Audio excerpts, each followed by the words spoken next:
I'm here with the cast and director of Animals, David Datsmalchian, Kim Shaw, and director Colin Schiffli. So let's start at the beginning. How did this project get started? Sure. I wrote this screenplay many, many moons ago, and Colin and I are good friends, and we've been collaborating for a long time, and he was helping me develop the script, and I wanted him to direct it. And so we spent a lot of time sitting in my kitchen talking about the script, and he had these brilliant, beautiful ideas, as I knew he would, and that started all about 3 years ago. Yeah. What y'all have? Obviously, you're actors. You directed the film. What background do you have? What was your first project?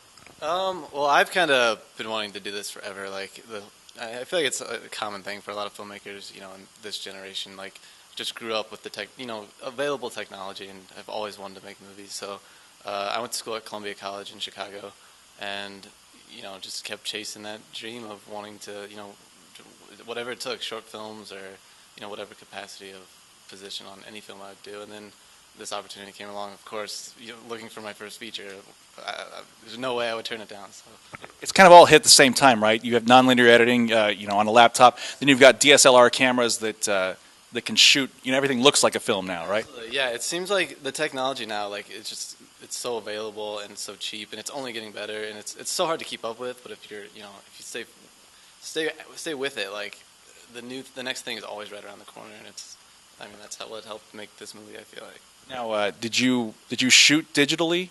We did. We shot on the Arri Alexa, and it was beautiful. I have not worked with that camera yet, and it just has blown me away with the range that it has, and what we were able to accomplish is just incredible. Stuff like that makes a lot of film snobs mad. They think it's not a film unless it's through film itself. Absolutely. I feel like I've always just not known what side of the fence. It's so easy. I've never experienced the real working with film, so it's like, oh, that's the true medium. But I feel like you just got to do what you can with what you got, and I think the tool doesn't matter really. It's just getting for film, it has to keep moving forward too. I think people are scared of the change because it's not something that they know per se. I think that happens with every form, if it's science, art, filmmaking, writing, whatever. But the technology, if it's there and it can be utilized, and you can execute the kinds of things that Colin and Larkin, our DP, and the rest of the team were able to pull off, it's like, why wouldn't you do that? I don't understand. Why make it harder than it has to be? Exactly. David Lynch did this great interview about digital technology recently, and everyone's so afraid of all these cameras. Anybody can make a movie now. Well, he said everybody has a pencil. That doesn't mean everybody writes Great Expectations. Do you know what I mean? Right. I think the more people who have access to it, the more competition, the more people developing it. Be better. Yeah. All right, Kim, what brought you on board? My wonderful agent found the script and sent it to me. I've mainly done quite a bit of comedy, and as a theater student, I've always wanted something really, really dark and lovely and heartfelt, and I got the script on my birthday, which I think was a good sign from the beginning, and I just fell in love with it, and I said, what can I do to make this happen? And had a relatively, I guess, a long audition period, kind of. I had a callback, and I was so excited and just tried as hard as I could and did as much research as possible during the audition process, and we fell in love in the process, and the script is so beautiful. It's just every actress's dream to have a role that's so beautifully written and heartfelt and thought out and so layered, and it's been an incredible experience for me. You mentioned the darkness, I guess. What did each of you draw personally? Obviously, you wrote it, so you may have a different point of view.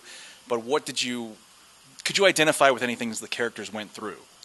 No, I haven't dealt with an addiction in the sense that Bobby does in the film with drugs. But as an actor, you just try and do as much research as possible, and I had the best research possible on set with me, and I've been heartbroken before, and you can draw from different aspects and angles with things like that. So I don't know. It was really fun to try and find out a new side of myself, and really delve into the character and find out how she would feel about it as opposed to myself.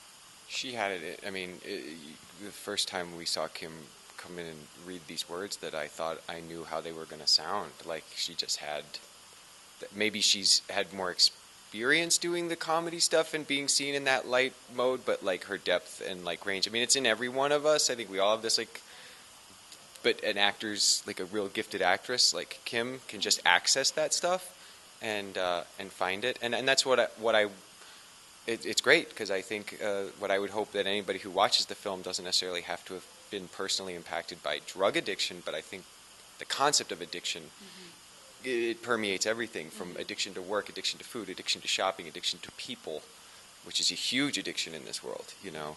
And but she just, I don't know. I thank my lucky stars every day that she everyone came was to this. smitten with each other, and nobody knew it. No one wanted, because during that whole process, you're like, is it going to be me? Is it going to be her? Yeah. So it just all culminated perfectly. What was the start to finish? How long did this project take? I mean, technically, if you want to, the long of it was like you said, it's 2006, yeah, the screenplay, I think. 2006. Then it kind of seemed to really start, coming to the forefront like 2 or 3 years ago, probably 3 years ago. 3 years ago. Yeah. I joined a little less than a year ago. Yeah, it's kind of like the long like you just constantly talking, just trying to get things moving, and then at the that last little fraction of like it's been like we've just finished the movie a week ago or whatever, just scrambling to get it done. So but it all like snowballs there right at the end, and everything comes together. And the actual shooting process was a month. We shot in September, but everything before that was just long. Yeah. For 3 years, we sat there building. Colin and I, he just worked. He boarded every shot. He concepted every color scheme. He thought about every location and actors. And you reach this point when you're trying to make a film like this where you can keep sitting in your kitchen. And there is one of our producers, Chris Smith, said, "You got to jump off the diving board." And we did. We jumped in with maybe not everything in place that you would like to have in place by the time you go to film, but by a miracle of God, it happened, man. All right, and you said you were just wrapping it a week ago. Maybe 2 weeks ago, we were finishing color correction and the sound design. And I mean, when we found out that we were here at South by Southwest, we were just like, "This is amazing!" It went from like celebrating to like, the movie's not done. We wrapped shooting in October 4th? Yeah, October 4th-ish, and then we edited the film. We shot in Chicago, edited the film in Milwaukee, which surprisingly quick. It seemed like a grueling 2 months or something, but that's It's nothing. surreal that today is the day. There's no way. Yeah, it's like we should still be doing Sitting in a reshoots dark or room something. somewhere. No. But so we just kind of like I said, getting accepted, we knew we had to just kick it up into the highest notch we could to get it done in time. And Just watch it render, right? yeah, watch it render. It's been I've been in a room. Colin since we finishing wrapped. the movie. Yeah, I have like 800 hard drives like in my cords everywhere, and exactly what you said. Everyone's like, "We need the new cut online." I'm just like, it's rendering for like I'm going to bed, and it's going to be rendering for like 2 more days. All right, well, the premiere is tonight, Alamo Ritz, 6:30 here in Austin on 6th Street. Colin Schiffli, Kim Shaw, David Datsmalchian, thank you very much. Congratulations. Thank you so much. Thank you.